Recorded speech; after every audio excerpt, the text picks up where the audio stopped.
یہاں گھر بناؤ تو چھوڑ کے مرنا پڑتا ہے، یہاں سواریاں عالیشان خریدو تو اوروں کے حوالے کر کے پھر وہ آخری سواری ہے ٹوٹی چارپائی، اسی پہ چڑھ کے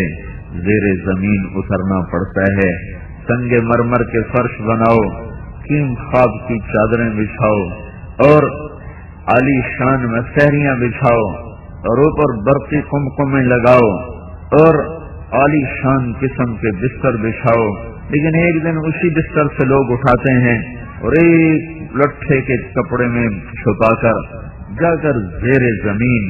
کیڑے اور مکوڑوں کے سپرد کرتے ہیں، اور اندھیروں میں جا کر لوگ چپ کر کے سو جاتے ہیں، اور پھر ان کی اولادیں بھی ان کو بھول جاتی ہیں۔ کوئی باپ تھا، کوئی ماں تھی جو ہمارے لیے رویا بھی کرتے تھے، تڑپا بھی کرتے تھے۔